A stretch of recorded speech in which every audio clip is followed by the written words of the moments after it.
예, 수험생 여러분, 자, 이어서 보겠습니다. 문제 21번 문제부터 보시면요. 지방세법상 재산세 과세상에서 국토이행 및 이용에 관한 법률 규정에 의한 도시지역 내 공업지역에 있는 일반 건축물의 바닥 면적이 200이고요. 그에 딸린 토지 면적이 1500제곱미터일 때 종합합산상 토지에 해당하는 면적은 그랬습니다. 공업지역의 용도지역에 따른 적용비율은 400 그랬습니다. 우리 이런 거 문제를 통해서 그렇고 문제집을 통해서 그렇고 이런 거 우리 연습해 봤었습니다. 자, 우리가 일반 건축물의 부속 토지는 기준 면적 이내면 별도, 초과면 종합이잖아요. 그럴 때 그 기준 면적을 어떻게 계산하느냐? 건축물 바닥 면적에다가 용도지역에 따른 적용비를 곱합니다. 상업지역은 혹시 모르니까 여기라고 그랬죠? 3배. 공업지역은 4배요. 자, 그랬을 때 바닥 면적이 지금 얼마예요? 자, 바닥 면적이 200이니까 자, 바닥 면적에다가 용도지역에 따른 적용비율 4배요. 그래서 248, 800제곱미터가 이게 이제 별도 합산 면적이고 기준 면적이 이내니까. 자, 그 다음에 전체 이게 1500에서 자, 800 기준 면적을 뺀 나머지가 이제 기준 면적을 초과한 면적이니까 700제곱미터가 이게 뭐가 됩니까? 종합 합산 면적이 되고요. 자, 이런 얘기였습니다. 자, 그래서 자, 일반 건축물의 부속 토지 기준 면적 이내면 별도, 초과하면 종합. 그 다음에 그 기준 면적 어떻게 계산하느냐? 바닥 면적에다가 용도지역에 따른 적용비율을 곱한다. 상업지역은 3배, 공업지역은 4배. 이 정도 요도라고 그랬습니다. 2번 정답이고요. 22번 문제 보니까요. 다음은 재산세 납세무자, 토지용 구분 등에 대한 설명이다. 이 중 틀린 것을 모두 고른 것은 그랬습니다. 1번에 시지역의 주거지역 내 소지하는 입지 기준 면적을 초과하는 공장용지. 자, 앞동네 뭐라고 되어 있던 뒷동네 기준 면적을 초과한 토지 나왔다. 볼 곳이 뭐가 됩니까? 종합합산입니다, 여러분. 자, 여기서 만약에 공장이 시지역의 주거지역 내 기준 면적 이내였다 그러면 일반 건축물의 부속 토지로 봐서 공장용 건축물의 부속 토지가 아니라 일반 건축물의 부속 토지로 봐서 기준 면적 이내면 별도 합산 대상이었겠는데, 자, 근데 여기서는 기준 면적을 초과한 토지니까 볼 것이 종합합산입니다. 틀렸고요. 기억번, 니은번. 과세기준일 현재 소유권의 귀속이 분명하지 아니해서, 소유권의 귀속이 분명하다는 것은 공부상 소유자를 상대로 소송 중에 있거나, 자, 공부상 소유자를 상대로 예를 들어서 어떤 부동산에 대한 공부상 소유자가 갑인데 을이라는 사람이 서로 소유권을 얻고 소송 중에 있거나 소유권의 귀속이 분명하다는 것은요. 또 아니면 공부상 소유자가 장기간 행방불명일 때, 공부상 소유자가 장기간 행방불명일 때 우리는 소유권의 귀속이 불명하다고 합니다. 그러면 재산세는 수익세잖아요. 재산세는 수익세이기 때문에 수익세니까 현재 이 재산을 통해서 이익을 받고 있는 사용자를 재산세 납세무자로 한다, 그런 얘기입니다. 소유권의 귀속이 분명해서 사실상 소유를 알 수 없을 때 공부상 소유자다. 그럴듯하지만 공부상 소유자는 어디 갔는지 알 수 없거나 그 자를 상대로 소송 중이니까 사용자입니다. 사용자. 그래서 니은번 틀렸고요.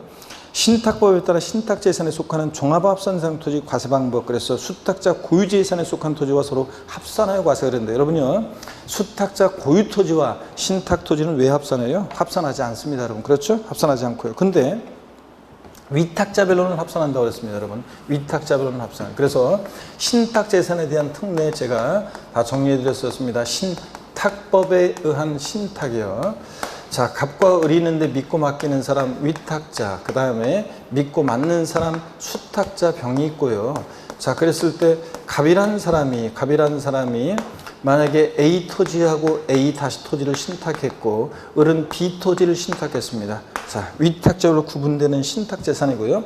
그 다음에 C라는 토지는 수탁자의 자기 고유 토지예요. 고유 토지고. 자, 그러면 여러분 이 신탁 재산에 대해서 A-B 토지 신탁 재산은 누가 납세의무자가 됩니까? 위탁자의 수탁자예요? 수탁자가 납세의무자가 된다고 그랬습니다. 수탁자가 납세의무자예요. 근데 또 보시면 여러분요, 이게 동일한 전부 다 C군구 관할 구역 내에 있다고 할게요. 별도는 별도, 종합은 종합끼리 원래 합산하는데 같은 유형이라 할지라도 수탁자 고유토지와 신탁토지는 서로 합산해서 과세하지 않는다고 그랬습니다. 다만 근데 위탁자별로는요, A와 A 다시 위탁자별로는 어떻게 한다? 합산한다 그랬습니다. 위탁자별로는 합산해서 과세하고요. 근데 수탁자 고유토지와 신탁토지는 합산하지 않고요. 또 여러분, 만약에 이런 것도 공부했었어요. A 토지가 세금을 체납한 재산이다. 세금을 체납한 재산이면 세금을 체납한 재산에 대해서 압류합니다. 근데 압류할 수 있는데 세금을 체납한 재산은. 근데 이 C 토지는 압류하면 돼요? 안 돼요? 안 되죠? B 토지 압류하면 안 되죠? 다만 세금을 체납한 재산이 속한 신탁에 다른 재산이 있을 때 A 다시 다른 재산 압류할 수 있다 없다? 있다고 그랬습니다, 여러분. 자, 그래서 이런 것도 여러분들이 주의하시고요. 계속 이어서 보겠습니다. 그래서 22번은 기억요인 디귿번 다 틀렸습니다, 여러분들. 자, 이렇게 다 틀리기도 나오고 하나만 틀리기도 나오고 그렇습니다. 그래서 꼭 뭐 편견을 가지면 안 돼요. 23번 보겠습니다. 재산세에 관한 설명으로 틀린 것은 재산세는 보통 징수 방법으로 만징수되고 어떤 경우에도 가상금만 정되지 가산세가 정되지 않는 세금이고요. 2번 보니까 주택은 소유자별 합산해서 당해 주택의 건물과 합속 토지를 구분 계산한 과세표준액에 4단계 초과 누진세를 적용해서 과세한다 그랬는데, 여러분 항상 주택은요, 여러분 보세요, 소유자별 합산합니까? 아닙니다. 주택은 주택별이에요. 여러분 이거 한번 보실래요? 자, 동일한 시군구 관할 구역 내 갑이라는 사람이 A주택과 B주택을 보유한다. 자, 그러면 두 채 이상의 주택을 동일한 시군관할 구역 내에 갖고 있을 때도 주택분산세는 주택별로입니다. 자, 그래서 거기 소유자별로 합산해서 틀렸습니다. 소유자별로 합산이 아니라 주택별로요. 각각 A주택은 A주택, B주택은 B주택 각각 주택별로 세계산합니다. 근데 주택의 건물과 토지는 소유자가 다르든 2인 이상이 공동으로 소유하든 주택의 건물과 토지는 어떻게 합니까? 합산합니다. 주택의 건물과 토지는 합산한 과세표준액에다가 합산한 과세표준금액에 주택세를 정하는 겁니다. 그래서 주택의 건물과 토지는 합산해요. 근데 여러 채의 주택이 있을 때 어떻게 한다? 주택별로예요. 소유자별 합산 아닙니다. 그래서 여기서 틀린 것은 여러분 보세요. 여기서 틀린 것은 지금 주택은 소유자별로 합산하여 땡입니다. 소유자별 합산 틀렸고요. 그 다음에 또 소유자별 합산 틀렸고, 또 그 다음에 틀린 것이 건물과 토지 구분 계산한 틀렸습니다. 건물과 토지 어떻게 합니까? 합산한 과세표준액에 4단계 추가 누진세를 적용하여 과세한다. 그래서 이렇게 돼 있어야 됩니다. 주택별로 주고 소유자별 합산 아니고, 또 구분 계산한 건물과 토지 구분 계산은 아닙니다. 합산한 과세표준액에 4단계 추가 누진세를 적용합니다. 잊지 마세요. 주택은 주택별로, 건물과 토지는 합산하고, 요걸 항상 잊지 마시고요. 2번 그래서 틀렸습니다. 3번 지목이 비해준 토지 비과세인데 단 장사 등에 관한 법률에 따른 법인묘지용 토지는 사업용 토지니까 별도 합산 과세합니다. 4번 공시가격이 3억 원인 건축물과 주택의 세부담 상한은 다르다는데, 여러분 세부담 상한 재산세는 토지 건축물은 무조건 공시가격 관계없이 몇 프로? 150%입니다. 주택만 서민들과 관계되어 있으니까 세분화되어 있습니다. 그렇죠, 여러분들? 그래서 우리가 세부담 상한 종부세하고 한번 비교해 볼게요, 여러분들.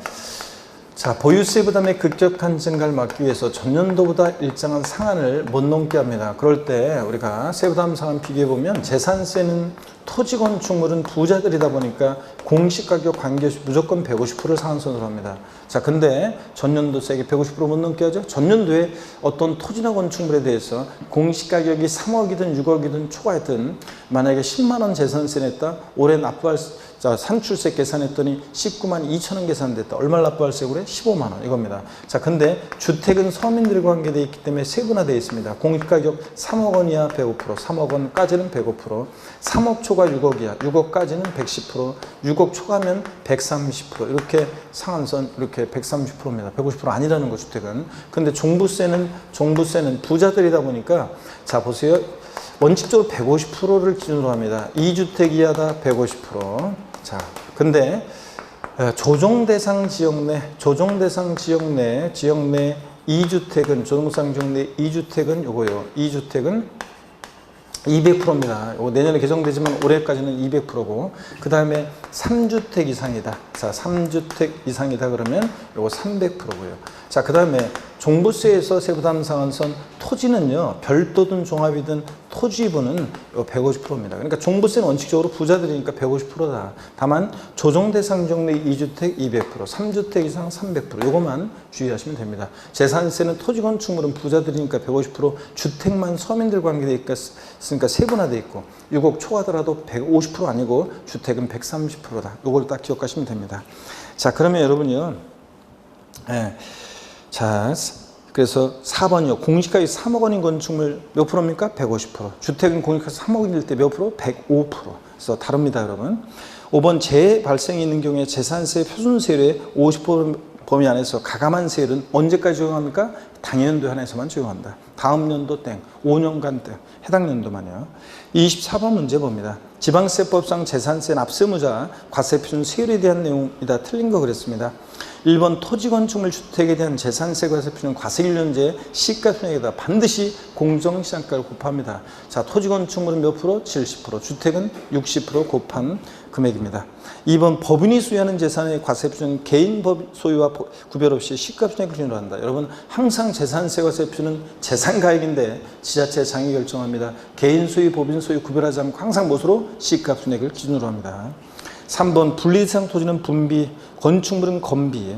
5번 주택의 건축물과 그 부속토지 소재가 다를 경우에 그 주택에 대한 산출세액을 건축물과 부속토지 면적별로 나누어 그 소유자를 납세자로 한다. 아니죠, 여러분들? 주택의 건물과 토지 소유자가 다를 때 나온 세액에 대해서 주택의 건물과 토지 원래는 하나로 공시가격 평가하지만 이럴 때는 건물과 토지 시가총액을 구해서 그 시가총액 비율로 그 소유자를 납세자로 한다 했습니다. 면적 비율 X입니다. 시가표준액 비율로 나눕니다.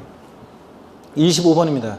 국내 소재 부동산에 대한 종부세법상 2020년 귀속 종합부동산세에 관한 설명이 다 틀린 거 그랬습니다.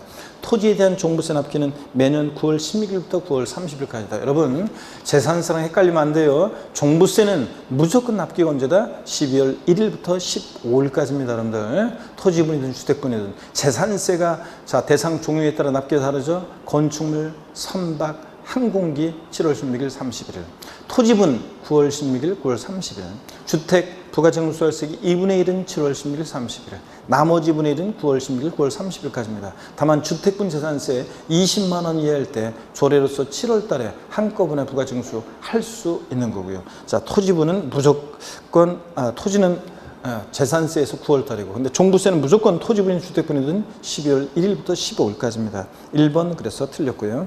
2번 지방세법상 사실상재산에 해당하는 별장과 분리대상 토지는 종부세 대상이 아닙니다. 여러분 종부세 대상은 주택과 토지인데 주택에서 고급택은 포함, 별장은 제외고 토지 별도 종합합산 대상 토지만 대상이고 분리대상 토지는 아니고요. 자, 종부세에서 나중에 이제 그런 문제 나올 건데 토지가 나왔다 그러면 반드시 토지 이용 구분을 할 수 있어야 됩니다. 토지 이용 구분을 해가지고 별도 종합이면 종부세 대상이 되고 분리대상 토지는 아니고 이렇게 항상 구별할 수 있어야 됩니다. 그래서 2번이요. 자, 맞는 얘기고요. 3번 봅니다. 법령에 정하는 합산배제 임대주택과 고주택 한 채만을 부여하고 있는 경우에 1주택만을 소유하는 것으로 봐 연령별 및 보기한별 세액공제에 적용받을 수 있다. 그렇죠, 여러분들? 우리가 1세대 1주택자를 판단할 때 합산배제 임대주택과 신고한 임대주택과 등록 문화재주택은 주택수에서 아예 제외합니다.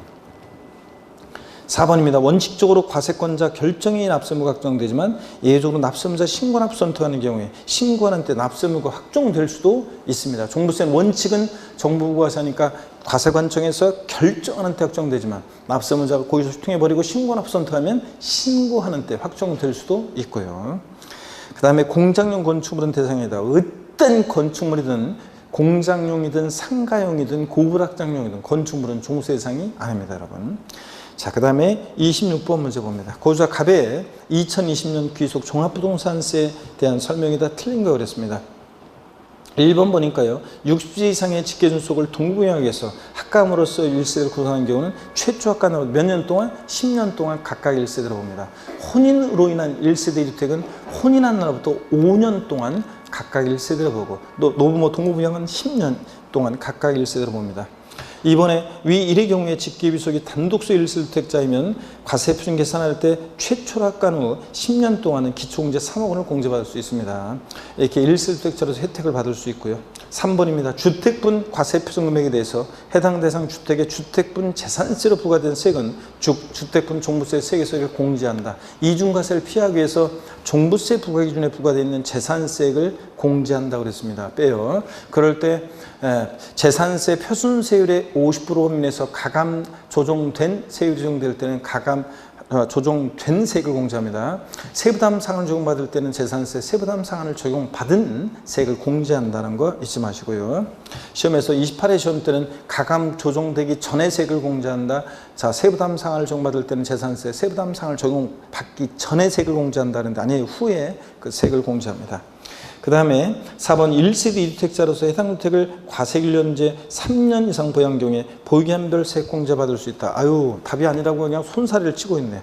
우리가 종부세에서 연령별, 보유기한별 세액공제는 1세대 1주택자만 돼요. 단독 소유 1세대 1주택자만 되고, 또 요거 보유기한별 공제는 몇 년? 5년 이상 보유했을 때, 5년 이상 10년 미만이면 산출세액의 20%, 10년 이상 15년 미만이면 40%, 15년 이상일 때 50% 공제, 이렇게 되는 겁니다. 연령별 공제는 만 60세 이상 65세 미만 10%, 65세 이상 70세 미만 20%, 70세 이상 30% 이렇게 해요. 중복공제형 되는데 몇 프로 범위 내에서? 70% 범위 내에서 중복공제형 되고요. 여기는 4번은 일단 1세대 2주택자니까 무조건 안 돼요. 1세대 1주택자야 되고, 단독소 1세대 1주택자야 되고, 또 과세균현재 5년 이상 보유했을 때 보유한별 공제입니다. 이건 무조건 그래서 틀렸습니다.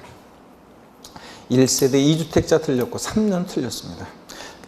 납세지는 갑의 주소지다 그랬는데 여러분, 자, 국세니까 고소할 때, 개인인 고소할 때는 주소지를 납세지로 합니다. 4번 정답. 27번 문제 봅니다. 종합부동산세법상 2020년 귀속 종합부동산세 납세의무자로서 옳은 것은 그랬습니다. 과세기준 현재 유효인재 재산세 납세의무자이다. 1번에 공시가격이 각각 5억 원과 3억 원인 주택을 각자가 소유하고 있는 고자와 배우자. 여러분, 부부 있잖아요. 부부도 개인별 과세입니다. 종부세 개인별 과세. 그럼 개인별로 봤을 때 주택부는 6억 원 초과하는 자가 납세의무자인데 6억 초과한 사람이 있어요? 없습니다. 자, 그러니까 납세 없고요, 둘 다.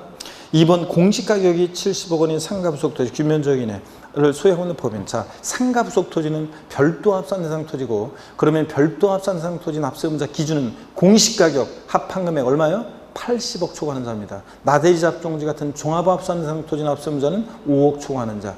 자, 별도 합산 대상 토지는 80억 초과하는 자. 주택부는 6억 초과하는 자입니다. 그래서 여기서는 80억 초과하지 않았으니까 납세 없고요. 3번 공시가격 6억 원인 도시지역의 녹지지역에 소지하는 자격 농지를 소유하는 개인. 자, 여러분 토지가 나면 토지용 구분해야 되는데 얘는 어느 용의 토지에 해당돼요? 자, 녹지지역 내, 도시역 내라도 녹지지역, 개발장구역, 녹지지역에 있으면 농지 있을 곳에 있죠? 이런 농지는 뭐가 돼요? 분리상 토지니까 종부세 대상이 아닙니다. 자체가 아니고. 4번 공시가격이 90억 원인 영업용 건물. 자, 건축물은 무조건 종부세 대상이 아닙니다, 여러분들. 5번 공시가격 6억 원인 나대지 소유하는 개인. 나대지 잡종지면 토지용이 뭐가 돼요? 항상 토지가 나면 토지용을 나대지 잡종지면 종합합산이죠. 종합합산 대상 토지는 공시가 합한금액 얼마? 5억 초과하는 자입니다. 6억이니까 납세의무가 있습니다. 그래서 5번이 정답입니다. 28번 문제요. 고자 갑이 2020년도 7월 1일에 부동산을 양도 또는 임대하는 경우에 소득세에 관한 설명이 다 틀린 것은 그랬습니다. 1번 보니까 여러분, 자, 증여로 취득한 자산을 양도하는 경우는 언제요? 증여받은 날이고, 증여 계약일 아니에요. 취득세는 증여로 취득한 자산 증여 계약일, 양도세에서는 증여 받은 날입니다. 2번 1세대 2주택 이상 다주택자가 먼저 양도하는 주택, 조정상지역 외지역에 소지하는 경우 장특공제 받을 수 있다. 여러분, 조정대상지역 외지역은 1세대 2주택 이상 다주택자로 장특공제 받을 수 있어요. 1세대 조정상지역 내 1세대 2주택, 3주택 이게 다주택자가 배제되는 거지. 조정상지역 왠지 잘 봐야 돼요. 조정상지역 외지역이니까 장특공제 받을 수 있습니다. 다주택자도. 3번 국유에 소지하는 주택이라면 주택수 관계없이 주택임대로 인한 소득세를 과세한다 그랬는데 여러분요, 우리 부동산 임대업에서 일개 딱 주택 하나 소유하는 제 주택 임대수 비과세입니다. 자, 근데 월세 주택을 생각하시면 되는데 하나. 자, 근데 다만 고가 주택과 국외 소유하는 주택은 주택수 관계없이 1주택이라도 과세를 합니다. 자, 여기서는 국외 소유 주택이니까 과세합니다. 4번 미등기 자산의 양도에 대해서는 장특공제와 기봉제가 적용되지 아니한다. 미등기 양도하면 장특공제, 기봉제 다 배제되고, 또 최고세율 70% 적용되고, 비과세 감면 다 배제하고 그렇습니다. 5번 보면 만약 상속받은 경우라면 양도세 세율 적용하는 경우에 보유하는 상속계획부터 양도까지 한다. 여러분, 보유한의 기산점에서 상속받은 자산은 역사가 언제 시작되느냐? 원래 상속 개시일로부터예요. 근데 어느 경우만 세율 적용 시에만 장특공제나 1세대 1주택 비과세 보유한 계산할 때라든가 양도 및 취득 시기에 상속 개시일이에요. 상속받은 자산. 근데 어느 경우만요? 세율 적용 시에만 주의하라고 했죠. 제가 상속 개시일로부터가 아니라 피상속인 취득일부터 보유하는 계산합니다. 피상속인 취득일로부터요. 그래서 돌아가신 피상속인이 예를 들어서 뭐 1년 보유, 그 다음에 상속인이 상속받아서 6개월 보유, 자, 그 다음에 6개월 보유, 자, 그 다음에 이걸 제3자에게 어떤 자산을 양도를 했다. 자, 그러면 그러면 보유한 판정할 때 원래 장특공제라든가 이런 등등은 다 상속 개시일부터예요. 그러니까 양도일까지, 그러니까 6개월 보유예요. 근데 세율 적용 시에만 피상속인 취득일부터 자 이렇게 보유하는 기산하니까 요거 합치니까 1년 6개월 보유 이렇게 한다는 거 꼭 주의합니다. 그래서 피상속인 취득일로부터 양도일까지로 한다. 이렇게 돼 있어야 됩니다. 5번 틀렸죠? 자, 그 다음에 29번 문제 보겠습니다.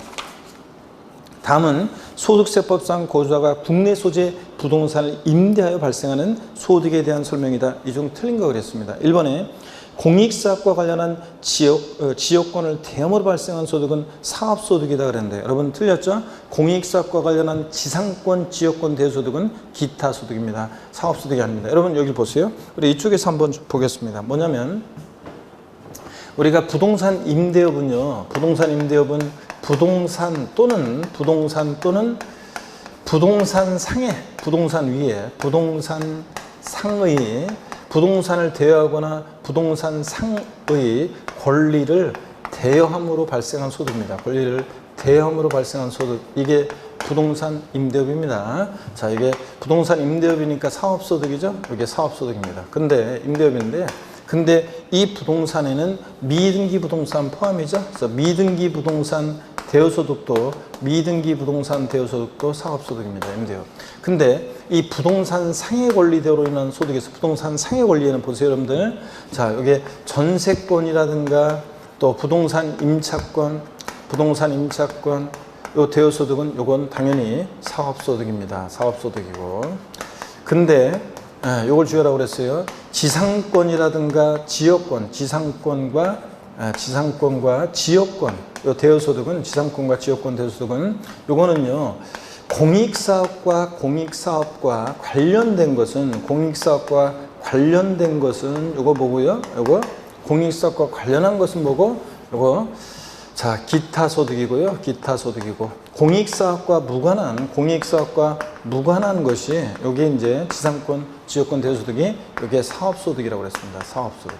이렇게 해서 여러분들 꼭 요거 공익사업과 관련한 것은 기타 소득이라는 거, 이거 꼭 주의합니다.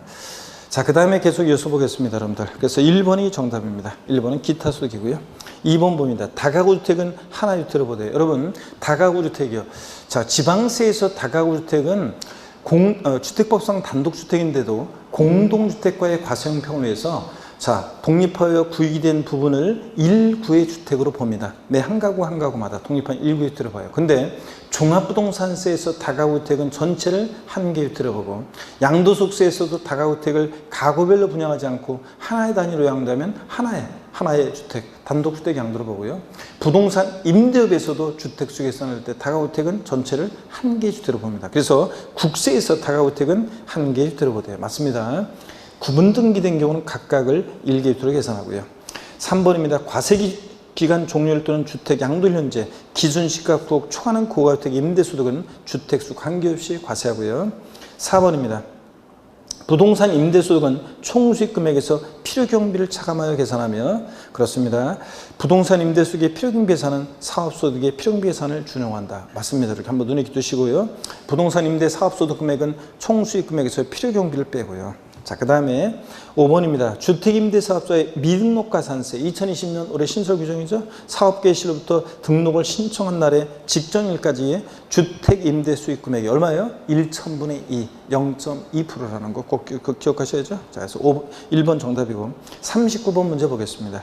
소득세법상 장특공제와 기본공제에 관한 설명으로 틀린 거였습니다. 단 2020년 7월 1일에 양도한 경우이며 주어진 조건으로만 판단한다. 1번이요. 1세대 3주택자가 먼저 양도하는 주택, 조정상주택에 소지하고 등기했습니다. 장특공제 기본공제를 적용을 모두 적용받을 수 없다 그러는데 여러분 틀렸죠? 왜 틀렸어요? 이거 왜 틀렸습니까?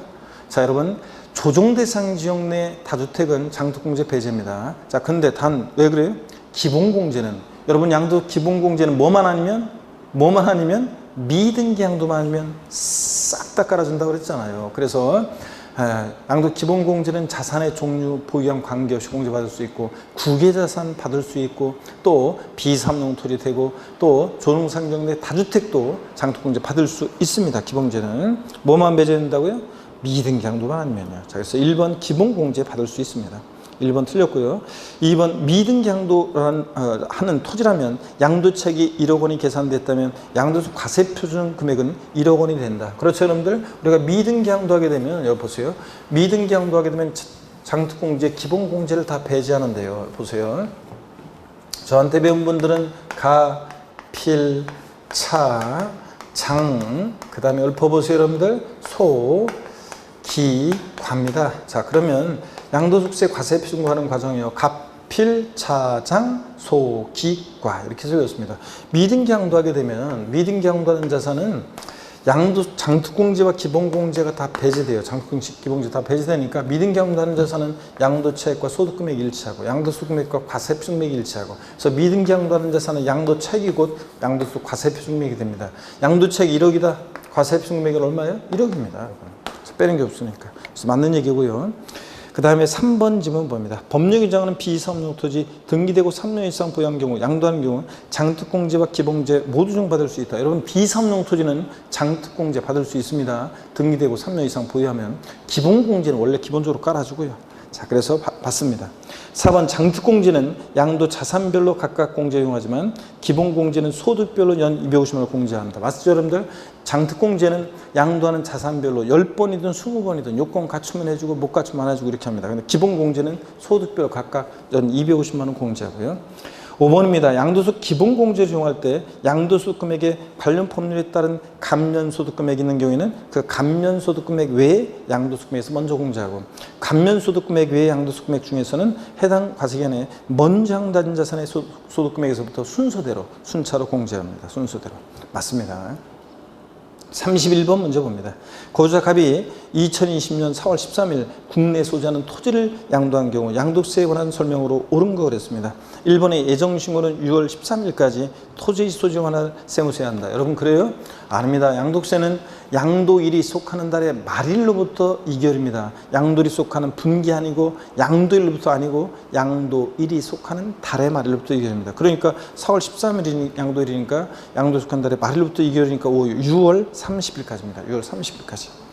2번 양도소 과세표준 예정신고기한 내 무신고한 후 확정신고기한까지 신고한 경우에도 예정신고 무신고에 대한 가산세는 감면되지 않는다. 그런데 여러분요, 자 예정신고기한 내 신고하지 않았는데 다음 연도 확정신고기한 내 확정신고를 하게 되면 예정신고에 대한 무신고 과소신고가산세 50% 깎아준다고 그랬습니다. 예정신고와 확정신고는 어떤 관계냐? 제가 그랬어요. 예정신고, 확정신고는 어떤 관계냐? 남남이라고 그랬죠. 그래서 예정신고를 불성실했습니다. 무신고 또는 과소신고했어요. 다음 연도에 확정신고를 이행한 경우에는 예정신고 불성실에 대한 가산세는 적용하지 아니한다. OX요. X입니다, 여러분들. 남남이에요. 예정신고 안 했어요? 다음 연도 확정신고를 하든 안 하든 상관없이 예정신고 불성실에 대한 가산세는 적용됩니다. 다만 다음 연도에 확정신고를 이행하게 되면 예정신고 불성실에 대한 이 무신고 과소신고에 대한 요 가산세 요거 몇 프로요? 요거 50% 깎아준다고 그랬잖아요. 자, 50% 경감해 줍니다. 그래서 요거 자, 이런 얘기. 그래서 여기서는 감면 받을 수 없다니까 틀렸습니다. 감면 받을 수 있고요. 자, 그 다음에 3번입니다. 예정신고를 1회 한 경우에도 해당 소득에 대한 확정신고는 생략할 수 없다는데 아니죠? 자, 세금계산 달라질 게 없는데 뭐하러 다음 연도에 또 해요? 예정신고한 자는 확정신고하지 않을 수 있다고 그랬습니다. 그래서 여기 보세요, 여러분들. 자, 그래서 어떤 거냐면 우리가 자, 갑이라는 사람이 1월 1일부터 12월 31일까지 기간 동안에 예정신고를 보세요. 예정신고를 그때 뭐 예를 들어서 부동산을 양도했는데 토지를 양도했는데 양도수익이 3천만 원 발생했습니다. 요것에 대해서 양도세를 예정신고했습니다. 양도일이 속한 말일부터 2개월 내. 그리고 더 이상 양도한 거 없습니다. 그럼 다음 연도 5월 1일부터 5월 31일까지 기간 동안에 확정신고를 해야 되느냐? 확정신고 해야 됩니까, 여러분들? 예정신고 환자는 확정신고하지 않을 수 있는 겁니다. 자, 그리고 또 건물을 양도했는데 이 사람이 건물을 또 양도했는데 요것에 대해서 양도수익이 4천만 원 발생했습니다. 자, 우리가 누진세율, 둘 다 누진세율 적용 대상 자산일 때는 합산하면 과표 커지고 세율이 높아지는 이런 경우에는 세율이 높아지는, 이렇게 세율이 높아지는 경우에는, 이런 경우에는 두 번째 예정신고할 때 합산해서 자, 예정신고를 했어야 되죠. 자, 그래서 합산해서 예정신고를 했어요. 자, 그러면 더 이상 또 양도한 거 없고요. 그러면 예정신고한 자는 확정신고하지 않을 수 있는 겁니다. 근데 문제는 합산해서 두 번째 예정신고할 때 예정신고를 했어야 되는데 합산하지 않고 요것에 대해서만 또 예정신고했어요. 합산하면 과표 달라지고 세율 달라지는 이런 경우에는, 그럴 땐 반드시 합산해서 자, 다음 연도에 확정신고를 해야 한다고 그랬습니다. 그래서 여러분들, 그래서 예정신고한 자는 확정신고하지 않을 수 있습니다. 다만 노진세율용 대상 자산을 2회 이상 양도한다거나 여러 번 양도할 때 마지막에 그런 것들을 감안해서 예정신고했어야 되는데 그러지 않았을 때는 반드시 다음 연도에 합산해서 확정신고하는 경우도 있다. 이렇게. 자, 그 다음에 4번입니다. 갑이 시가 3억 원의 토지를 동생에게 채무 1억 원을 인수한 조건으로 양도하는 경우에 예정신고기간은 2020년 7월 30일이다. 아, 알겠네. 부담부 증여라는 얘기입니다. 부담부 증여 시 양도세 예정신고기간은, 자, 빠른 건 다 2개월인데 얘만 부담부 증여 시 양도소득세만 양도일이 속하는 달의 말일부터 몇 개월이요? 요거만 3개월입니다. 그러니까 4월 13일이 양도일이니까 양도일이 속하는 달 말일부터 3개월이니까 5, 6, 7, 7월 31일. 맞죠, 여러분들? 네. 그래서 4번이 정답입니다. 5번 토지거래 허가구역 내 토지를 양도하는 경우로서 허가일 전에 대금이 청산된 경우라면 양도일이 속한다 말일부터 2개월 아니죠? 허가 전에 대금이 청산됐다. 어떤 게 나중인지를 보셔야죠. 허가 전에 만약에 대금이 청산됐다 그러면 어떤 게 나중인지를 보시면 됩니다. 계약이 유효하게 된 허가일이 속하는 달의 말일로부터 2개월입니다. 양도일 틀렸습니다. 32번 문제 봅니다. 다음 중 가로 안에 공통적으로 들어갈 내용으로 옳은 것은 그랬습니다. 우리가 취득가액이 불분명해서 취득가액을 추계 방법으로 정할 때, 특별히 매매 사례가액 감정가액이 없어서 환산 취득가액으로 할 때는 다음 중 큰 금액을 납세자가 필요경비로 선택할 수 있다. 그래서 환산 취득가액 플러스 필요경비상공제 합계액과 실제 들어간 자본적 지출액과 양도비용 비교해가지고 동그라미 기억과 니은 중에서, 자, 니은의 금액이 기억보다 크면 니은의 금액을 필요경비로 할 수 있다 되어 있어요. 그 말은 양도차익을 최소화하기 위해서는 당연히 큰 것을 선택하겠죠. 자, 그래서 여기 환산 취득가액이 들어가야 된다는 거 꼭 기억합니다, 여러분들. 네, 우리가 그래서 취득가액을 환산 취득가액으로 할 때는 환산 취득가액 플러스 필요경비상공제 합계액과 실제 들어간 자본주택과 양도비 비교해서 둘 중 큰 금액으로 한다는 거, 이걸 꼭 기억합니다, 여러분들. 자, 그래서 여기 보시면 양도차익 계산 시에 자, 양도가에서 공제되는 필요경비는 취득가액, 자, 그리고 기타 필요경비가 있습니다. 취득가액 등 기타 필요경비를 공제해서 우리가 기타 필요경비를 공제해서 자, 양도차익을 구합니다. 그럴 때 이 원칙적으로 취득가액이 확인이 되면 자본적 지출액과 양도비용 합계액을 우리가 필요경비로 합니다. 취득가액을 실제 취득한 가액을 정합니다. 그래서 필요경비 항목에 실거래가를 정해서 양도차 계산할 때 어떤 게 필요경비 항목에 포함하느냐 안 하느냐를 우리가 시험에 자주 2, 3년에 한 번씩 나오는 거 공부했고요. 어떤 게 취득가액이고 자본적 지출액이 양도비인지. 근데 취득가액이 만약에 확인이 안 됩니다. 취득가액이 계약서나 증빙서류 등에서 확인이 안 된다. 불분명하다. 그럼 취득가액을 추계해서 정하는데 매, 감, 환 또는 기준시가 매감한기를 적용합니다. 이럴 때는 취득가액을 추계해서 정할 때는 기타 필요경비는 일일이 들어간 비용 공제하지 않고 자산별로 일률적으로 정한다고 그랬습니다. 어떻게 해요? 자산별 일률적으로 우리가 필요경비 계산 공제액을 적용합니다. 필요경비 계산 공제. 그래서 필요경비 계산 공제액은 필요경비가 계산 공제를 나왔다. 며칠 되기 전에 그러면 부정타느냐? 3, 7, 1 했잖아요. 자, 그래서 토지 건물은 취득 당시 기준가의 3%, 지상권, 전세권, 등기된 부동산 임차권 7%. 자, 3, 7, 1 했잖아요. 토지 건물은 취득 당시 기준가의 3%, 그 다음에 지상권, 전세권, 등기된 부동산 임차권 7%, 나머지 1% 이렇게 했잖아요. 근데 취득가액을 보세요. 매매사락액이나 감정가액이나 기준가로 할 때는 기타 필요경비는 그냥 필요경비 계산 공제액으로 합니다. 근데 취득가액을 특별히 매매사락액, 감정가액이 없어서 환산 취득가액으로 할 때는 이 환산 취득가액 플러스 필요경비 계산 공제액 요거 합계액과요. 그 다음에 실제 들어간 자본적 지출액과 양도비용 합계액을 비교해서 둘 중 이 금액이 이거보다 더 크면 이거로 할 수 있다, 그런 얘기입니다. 어떤 수험생분은 그게 아니라 여기에도 환산 취득가액 플러스 자본적 취득가 양도비 아닌가요? 그런데 아니에요. 자, 요 환산 취득가액 플러스 필요금계산 공제액 요거 다 합친 금액과 실제 들어간 자본적 취득가 양도비 합계를 비교합니다.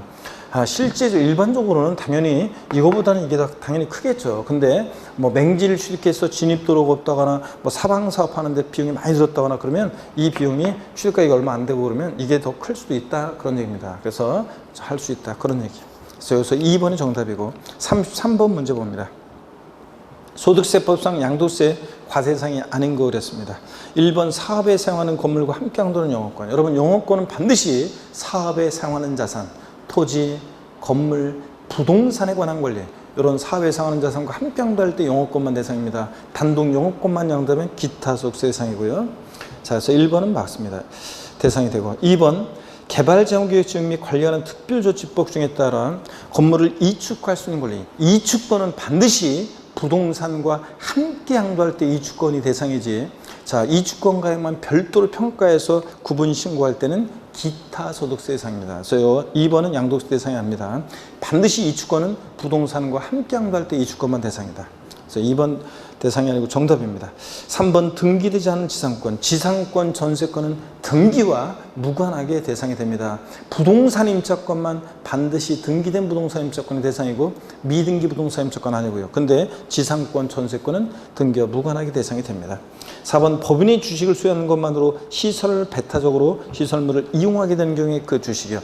회원권적 성격이 들어있는 주식도 대상이 된다고 그랬습니다. 제 친구 골프장 법인의 대표 얘기 드리면서 이거 설명드렸었는데요. 자, 여러분 특정 시설물 이용 및 회원권, 골프, 콘도, 헬스클럽 회원권처럼 특정 시설물 이용권 회원권은 무조건 대상이 됩니다. 남보다 배타적 우월적 지위에서 시설물을 이용할 수 있는 이용권 회원권. 근데 단 이렇게 회원권적 성격이 들어있는 주식도 대상이 된다. 5번 건축법상 허가받지 않은 건축물. 자, 우리 양도소득세 실질과세원칙 적용되니까 등기되지 않아도 등록되지 않아도 허가받지 않아도 과세 대상이 됩니다. 그래서 2번 정답이고요. 34번입니다. 소득세법상 양도세 대상이 아닌 거 그랬습니다. 자, 이혼의 위자료 지급에 가름해서 부동산을 이전했다. 그러면 이혼의 위자료를 줘야 되는데 부동산 같은 거 위자료를 주면 위자료 지급 체험을 면한 대가를 받고 이전했다고 봐서 양도에 당합니다. 근데 2번 건물이 완성되는 때 건물과 이에 따른 토지를 취득할 수 있는 권리. 자, 이게 뭐예요? 그 예도 알아요. 건물이 완성되는 때 건물과 이에 따른 토지를 취득할 수 있는 권리. 그 예도 알아두라고 했는데요. 아파트 당첨권, 분양권, 조합원 입주권 같은 것들은 부동산에 관한 권리 중에서 부동산을 취득할 수 있는 권리로서 대상이 됩니다. 부동산을 취득할 수 있는 권리로서. 자, 이거 갖고 있으면 나중에 분양권, 조합원 입주권 갖고 있으면 본계약 체결해서 아파트 완공되면 건물과 그에 따른 토지를 취득할 수 있게 되죠. 3번이요. 지상 경계를 합리적으로 바꾸기 위해서 법률에 따라 토지를 분할하여 교환하는 경우로서 분할된 토지 전체 면적이 분할 전 전체 토지 면적이 20%를 초과하지 않는 경우. 요거 자, 지적 경계선 변경을 위한 토지 교환은 양도에 당하지 않는다고 그랬습니다. 그랬죠, 여러분들? 지적 경계선 변경을 위한 토지 교환. 토지 경계가 토지 경계가 이렇게 삐뚤삐뚤하게 되어 있어요. 여기 갑소유, 여기 을소유. 그래서 지상 경계를 합리적으로 정하기로 할 때, 자, 이렇게 삐뚤삐뚤하게 되어 있어가지고 지상 경계를 합리적으로 정하기로 할 때, 이때 이렇게 경계를 정하기로 합니다. 그럴 때 이렇게 갑과 을, 토지 교환이 이루어지죠? 이때 이 교환은 양도에 당하지 않는다. 단 분할된 토지 전체 면적이 분할 전 전체 토지 면적 몇 프로? 20%를 초과하면 안 된다. 초과하면 양도로 봅니다. 악용의 수가 있으니까. 자, 여기서는 양도에 당하지 않습니다.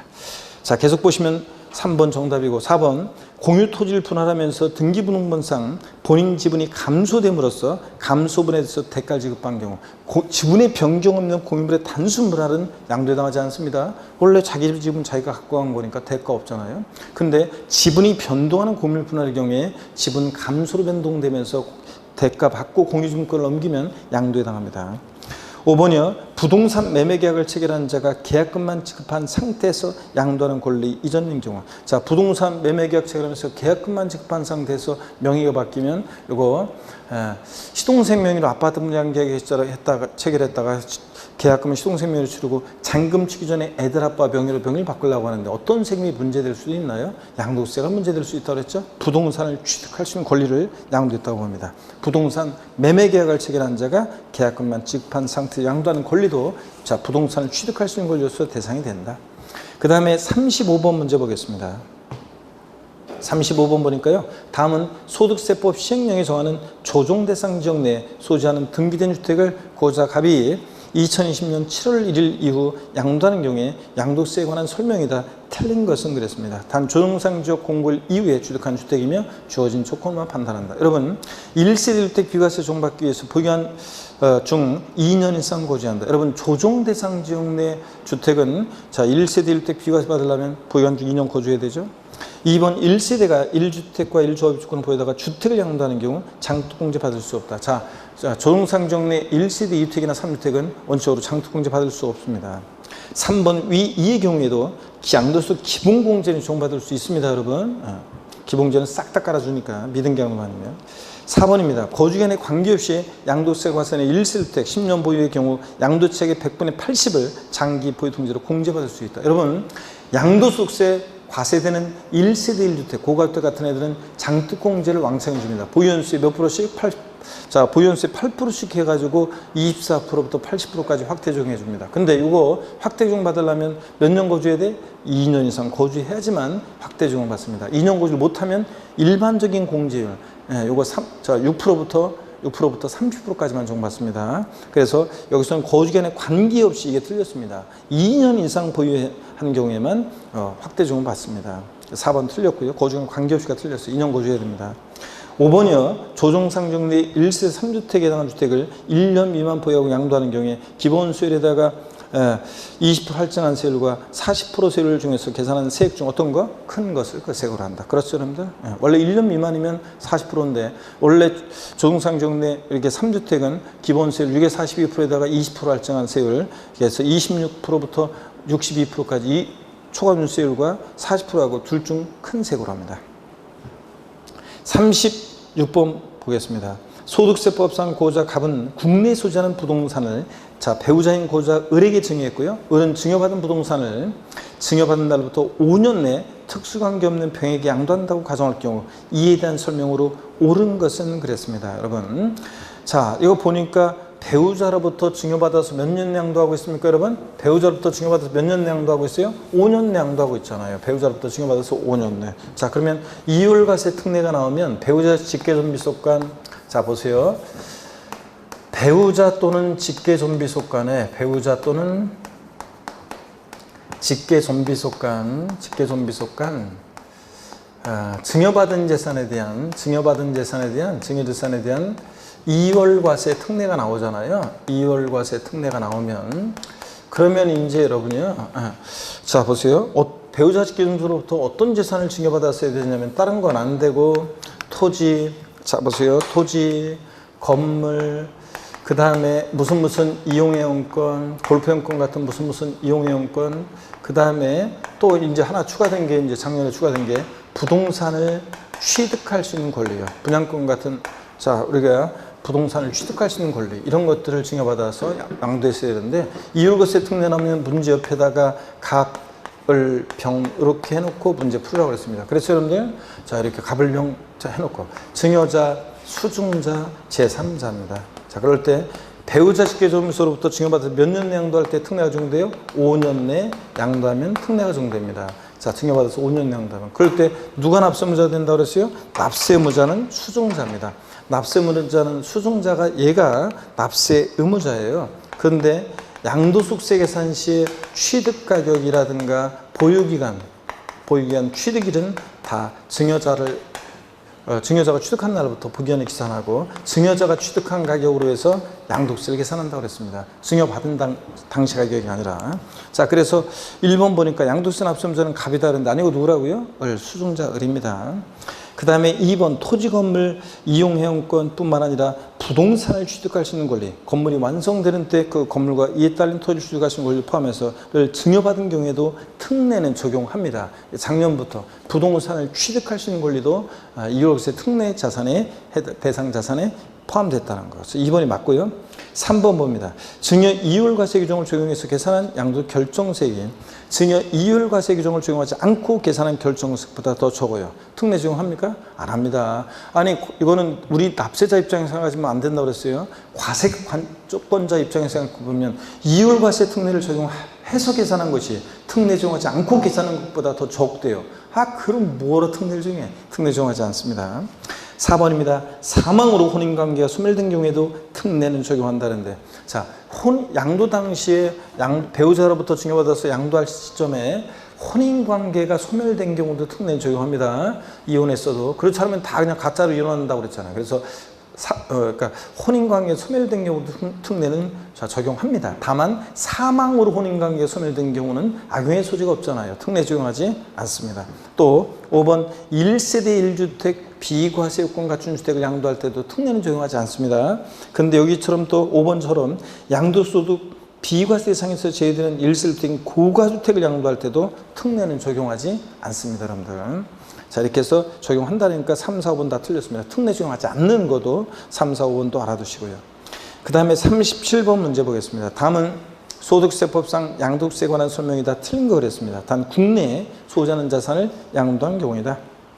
1번 미등기 전세권은 대상이지만 미등기 부동산 임차권은 대상이 아니다. 그렇죠? 지상권, 전세권은 물권이라 등기와 무관하게 대상이 된다. 근데 부동산 임차권은 반드시 등기된 것만 대상이지 미등기 부동산 임차권 대상이 아닙니다. 맞고요. 2번 양도 기본공제는 자산의 종류, 보유경 관계없이 소득별로 각각 연 250만 원 공제합니다. 부동산 등과 주식과 파생상품 소득금액별로 각각 연 250만 원이요. 토지, 건물, 부동산에 관한 걸 전부 합쳐서 250입니다. 자, 3번입니다. 6개월 보유하고 양도하는 골프원의 회원권의 경우 장특공제 배제지만, 그렇죠 여러분들? 장특공제는 국내에 소지하는 등기되고 3년 이상 보유한 토지, 건물 및 조합원 입주권이 대상입니다. 조합원 입주권은 조합원으로부터 취득한 것은 포함해 제외요? 포함해 제외요? 제외하고, 자, 또 조롱상 지역 내 다주택은 대상이 되고요. 국내에 소지하는 등기되고 3년 이상 보유한 토지, 건물 및 조합원 입주권의 대상입니다.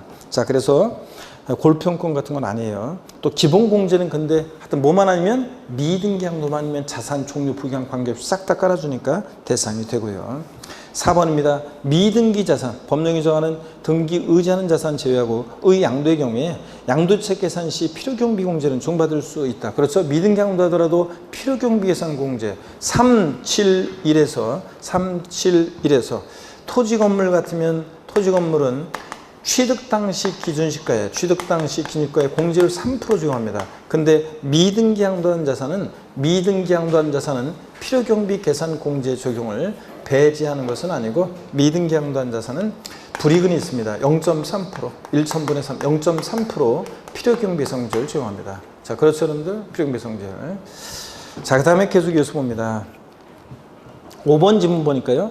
지적 재수에 관한 특별법 제18조 규정에 따른 경계 확정으로 지적공상 면적이 감소돼서 지급받은 조정금은 이거 주는 주체가 공적기관이기 때문에 뭐 한다? 비과세한다 그랬습니다. 그죠? 비과세고.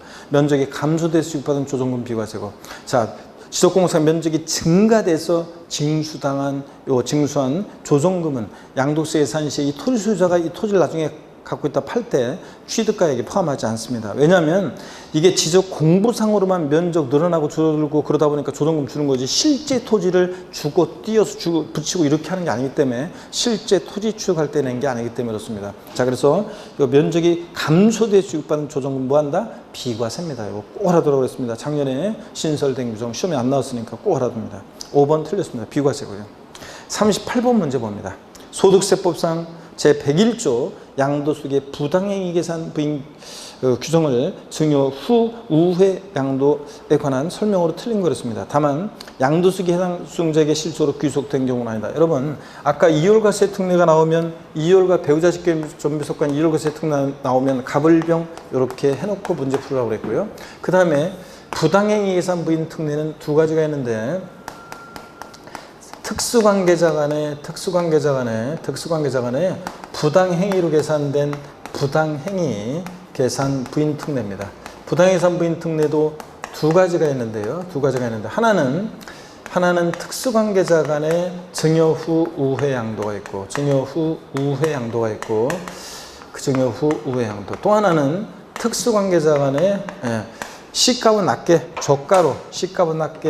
저가로 양도하거나 또는 시가보다 높게 고가로 취득하는 경우가 있습니다. 자, 그럴 때 두 가지가 있죠, 여러분. 자, 그럴 때, 요 특수관계자 간의 저가양도 고가양수는 다음 회차에서 문제 자세히 또 우리가 사례 문제 나올 거고요. 오늘은 증여 후 우양도입니다. 자, 그러면 증여자가 있고 증여를 받는 수중자가 있고요. 증여 우양도는 이렇게 꺾어주는 그림, 갑을병 이렇게 해놓고 문제 풀으라고 그랬습니다. 증여자, 수중자, 제3자. 자, 이율과세 특례 나오면 내려오는 그림, 갑을병 해놓고 문제 푸시고, 증여 후 우양도는 꺾어주는 그림, 증여자, 수중자, 제3자. 자, 요 수중자는 증여자와 특수관계자죠. 특수관계자로부터 증여받아서 이것을 제3자에게 양도하는데, 자, 특수관계자로부터 증여받아서 제3자에게 양도하는데 몇 년 내가 5년 내 양도합니다. 근데 이건 특수관계자로부터 증여받아서 5년 내 양도했다고 해서 무조건 특례 적용된 것이 아니라 부당행위 계산 부인 특례는 조세의 부당한 감소가 있어야 됩니다. 그 조세의 부당한 감소가 있어야 되는데 그 조세의 부당한 감소 판단을 어떻게 하느냐? 자, 증여 우양도에서는 수중자가 부담하는 증여세액과 수중자가 부담하는 양도소득세액을 계산해서 각각 요거 합합니다. 요 합한 금액이 당초 증여자가 직접 양도했을 것이라고 가정을 해서 계산한 직접 양도했을 것이라고 가정해서 계산한 양도소득세액보다 더 어떻게 해요? 이 두 개 합친 게 요거보다 더 적을 때는 지가 직접 양도하면 세금 더 나올 것 같으니까 우회적으로 돌렸다고 봐서 얘네들 계산을 싹 부인한다고 그랬죠? 수중자한테 증여세 부과하지 않고 양도세 부과하지 않고 당초 증여자가 직접 제3자에게 양도한 것을 봅니다. 이거 싹 부인하니까 납세무자는 당초 증여자입니다. 근데 취득가격이나 취득시도 당연히 당초 증여자를 기준으로 판단합니다. 이건 부인하니까. 그래서 수중자한테 증여세 부과하지 않고 낸게있으면 돌려주고. 자, 이율과세 특례는 증여자, 수중자 사이 연대납세무가 없지만 얘는 연대납세무가 있고 증여자, 수중자 사이 이런 것들. 기납부한 증여세 요거 자, 부과하지 않고 낸게있으면 돌려주고. 근데 이 이율과세 특례에서는 기납부한 증여세는 필요경비에 산입해서 공제받을 수 있고요. 다음에 또 자세히 봅니다. 이런 것들 비교해서 다음 회차에서. 자, 문제 계속 보겠습니다. 그래서 38번 문제는 1번 지문 고자가 특수관계인 이율과세 특례 적용받는 배우자 직계존비속 포함되어 있는데요. 틀렸습니다. 이것도. 자, 여러분 보세요. 여기 증여 후 우양도에서 특수관계자는요. 배우자 직계존비속간 이율과세 특례 적용되는 배우자 직계존비속은 제외합니다. 배우자 직계존비속으로부터 증여받아서 5년 내 양도하면 증여 후 우양도 부당해산부인 특례가 적용되는 게 아니라 이율과세 특례 규정이 우선 적용됩니다. 그렇기 때문에 자, 여기 특수관계자에는 증여 후 우양도에서 특수관계자에는 배우자 직계존비속 이율과세 특례 적용되는 배우자 직계존비속은 제외합니다. 포함 틀렸어요. 자, 그 다음에 또 틀린 게 있습니다. 에게 자산을 증여한 후 그 자산을 증여받은 자가 증여일로부터 6년이 되는 때 다시 타인에게 양도한 경우 적용된다는데 아니에요. 특수관계자로부터 증여받아서 몇 년 양도해야 돼? 5년 양도할 때 특례 적용됩니다. 그 다음에 3번입니다. 증여 이율과세 규정을 적용해서 계산한 양도 결정세액이 죄송합니다. 이거 좀 엉뚱한 걸 읽어버렸네. 2번 지문 봅니다. 증여받은 자의 증여세와 양도세 합한세액이 증여자가 직접 양도한 것으로 계산한 양도보다 적은 경우에는 증여자가 그 자산을 직접 양도한 것으로 봅니다. 그렇죠, 여러분들? 자, 당초 증여자가 직접 제3자에게 양도한 것으로 봅니다. 그 다음에 3번 동그라미 2의 경우에 양도세 납세의무자는 당연히 당초 증여자가 되고요. 그 다음에 증여자에게 양도세가 과세는 경우 당초 증여받은 자산에 대해서 상속증여세법 규정에 불구하고 증여세 부과하지 않습니다. 자, 이때 증여자 수중자는 연대납세무가 있고요. 자, 증여 후 우양도 말씀을 드렸습니다. 그 다음에 39번 문제 보겠습니다. 고자 갑이 부동산 임대업을 영위하기 위해서 장기 할부 조건으로 취득한 주 A에 양도한 국내 소재 건물 주택 아니고요. 과 관련한 자료가 다음과 같은 경우에 갑의 2020년 과세기간 양도차익 계산 시 취득 가격은 얼마인가? 자, 양가로 1번 갑은 2015년 7월 9일에 해당 건물 시가인 10억에 취득하면서 현재가 차린 차금 1억 원을 제외한 9억 원을 취득가격으로 계산하겠다. 그러면 여러분 취득가격에 현재가 차린 차금은 포함해요, 제외해요? 현재가 차린 차금은 포함한다고 그랬습니다, 여러분. 포함하고. 그 다음에 그러니까 취득가격을 10억으로 해야 됩니다. 이거 빼고 저 9억으로 계산했으니까 취득가액은 10억으로 하고, 양가로 2번 갑은 해당 건물의 보유한 중에 부동산 임대비에 대한 사업소득금액 계산 시 6천만 원의 현저 가치는 자금 상가액과 9천만 원의 건물 감가상각비를 필요경비에 산입했다. 여러분, 우리가 이중공제 방지원칙 말씀드렸어요. 자, 보유할 때 다른 사업소득금액 계산할 때 필요경비 산입한 감가상각비나 현재 가치는 자금 상가액, 소송, 화해비용 같은 것은 다른 소득금액 계산할 때 필요경비 산입한 것은 이번에 취득가에서 어떻게 한다? 공제 뺍니다, 여러분. 그러니까 10억에서 이중공제 방지원칙상 요거 6천, 9천 현재 가치는 자금 상가액과 감가상각비를 빼야죠. 1억 5천을. 그러니까 10억에서 1억 5천 빼니까 10억에서 1억 5천 빼니까 취득 가격은 얼마가 됩니까? 8억 5천이 됩니다, 여러분. 이런 거예요. 자, 그래서 현재 가치 할인 자금은 취득가에 포함하고, 그 다음에 부당이익, 다른 소득금액 계산할 때 필요경비 산입한 감가상각비나 현재 가치 할인 자금 상가계획이나 소송화 비용은 취득가에서 공제 빼고요. 자, 그런 얘기입니다. 그래서 필요경비 항목에 어떤 게 포함되느냐 안 하느냐, 이거 알고 있는지 묻는 문제입니다. 39번에 3번 정답입니다. 자, 40번 문제 라스트입니다, 여러분들. 자, 40번 문제를 풀기 전에 하여튼 당부드린 것은 여러분요, 반드시 그냥 와서 다른 공부하다가 시험 보지 말고 반드시 집에서 몇 문제 풀다가 볼일 보고 와서 또 풀고 이러지 말고 시간 엄수해서 여러분이 시간 내에 문제를 푸시는 연습을 하시고요. 또 그 다음에 요거 공부한 다음에 뭐 이번 주에는 요약집을 봤다, 다음 주에는 뭘 본다, 이런 식으로 자, 이렇게 문제집을 본다거나 이렇게 공부한 다음에 훑어봤 무조건 하루 동안 다 보셔야 돼요. 무조건 시간 없으면 그냥 눈만 마주쳐요. 이렇게 쭉 공부했던 것을 정독해서 빠르게 읽으면서 눈만 마주치고, 그 다음에 중요한 건데 헷갈리고 암기 안 되는 것들은 적거나 메모하거나 아니면 시간 없으면 사진으로 찍어요. 착착착 중요한 거 찍었다가 밥 식사하실 때 그런 것만 외우시고요. 화장실에서 외우시고요. 잠자기 전에 하나 또 외우고 주무시고요. 그 다음에 어디 돌아다닐 때 잠깐 대기할 때도 이렇게 보시고, 지하철 같은 데서나 버스나 무슨 아니면 뭐 잠깐 기다릴 때 뭘 외우시고, 하나라도 초놈을 아껴서 외우시기를 여러분 꼭 당부드립니다. 아셨죠? 이제 나 죽었다 생각하고 구시를 2달 바짝 하시면 되겠습니다. 아름다운 합격의 결실이 여러분 2달에 달려 있습니다. 힘내시고요. 40번 문제 봅니다. 다음 중 국외재산의 양도에 대한 소득에 대한 설명으로 옳은 거랬습니다. 1번, 외국에서 납부한 국외재산 양도소득세액은 국내에서 양도소득 산출세액에서만 공제 가능하다는데, 여러분요, 외국 납부 세액공제라고 해서 그 국외재산 양도에 대해서 그 나라에서 세금 낸 게 있으면 우리나라에서 또 양도세를 세금을 또 부과하면 이중과세 되잖아요. 그러니까 우리나라에서 국외재산에 대해서 양도세 계산할 때 국외에서 납부한 세금은 공제를 주는데, 옛날에는 산출세액에서 세액 공제하는 방법만 있었는데 지금은 가필 필요경비에 산입하는 방법과 선택해서 공제받을 수 있습니다. 그러니까 여기서는 양도소득 산출세액에서만 공제 가능하다니까 틀렸어요. 만자 들어가서 필요경비로도 공제받을 수 있습니다. 2번, 국외재산의 양도소득금액 계산함에 있어서 3년 이상 보유한 부동산에 대해서는 장특공제를 정한다. 여러분, 국외재산의 경우는 장특공제 안 됩니다, 여러분들. 국외재산 양도 시에는 장특공제 안 해줍니다. 국외재산 양도 시에는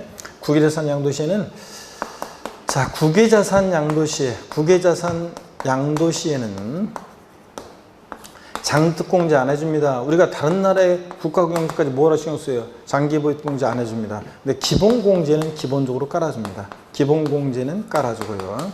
그 다음에 물납은 안 돼요. 자, 물납은 안 되는데 국내예산도 안 되는데, 자, 당연히 국외예산 물납 안 됩니다. 근데 분할 납부는 됩니다. 분할 납부는 되고, 자, 그 다음에 등기라든가 기준시가에 관한 등기나 기준시가에 관한 것은 적용이 없다고 그랬습니다. 우리나라가 전 세계 부동산에 대해서 어떻게 남극, 북극, 아프리카, 아시아, 오세아니아, 남미, 북미, 중미 등기부 관리하고 기준시가 매겨요. 이런 거는 적용이 없습니다, 여러분들. 이런 것들. 자, 그래서 계속 이어서 보겠습니다. 2번, 그래서 장특공제 안 되고요. 3번, 물납, 분할 납부는 모두 허용되지 않는다는데 분할 납부는 됩니다. 물납이 안 되는 거고. 4번, 납세무자가 해당 국외재산 양도까지 계속해서 몇 년이요? 3년 아닙니다. 5년 이상 계속해서 주소고소득 고자만이 국외재산에 대한 납세무가 있는 거지. 4년 주소고소득자 안 돼요. 5년 이상 주소고소득 고자만이 납세무가 있습니다. 5번, 1년 미만 보유하고 양도하는 부동산의 경우에 100분의 6에서 100분의 42의 초과원수를 정한다. 여러분, 국외재산 양도의 경우는 등기나 보유기한 이런 거 관계없이 국외에 소지하는 토지, 건물, 부동산에 관한 기타에서는 양도했다. 무조건 국외선 양도는 6에서 42%입니다. 6에서 42% 초과세율 적용됩니다. 1년 미만이라서 50% 아니에요. 5번이 정답입니다. 여러분들 항상 하여튼 마무리 과정 끝까지 함께 하시고 실망하지도 말고 자만하지도 말고 끝까지 함께 하시면 되겠습니다. 여러분 고생 많으셨고 하여튼 2회차도 공부하고 시험 보고 그래서 문제가 1회차하고 이제 테마는 중복되지만 문제 포커스는 다르게 해가지고 또 새로운 문제들 또 새로운 또 출제되지 않았던 부분의 문제 이런 것들을 계속 출제하면서 보도록 하겠습니다. 여러분 하여튼 고생 많으셨고 다음 시간에 또 이제 진짜로 여러분 아프지 말고 제가 그 나태주 시인의 멀리서 빈다라는 시도 봄에 읊어드리고 했었는데 또 다시 그 시를 읊게 되는 시기가 그런 상황이 또 왔다는 게 좀 그렇네요. 하여튼 뭘 아프지 말고 다음 주에 시간 모습으로 다시 뵙도록 하겠습니다. 고맙습니다.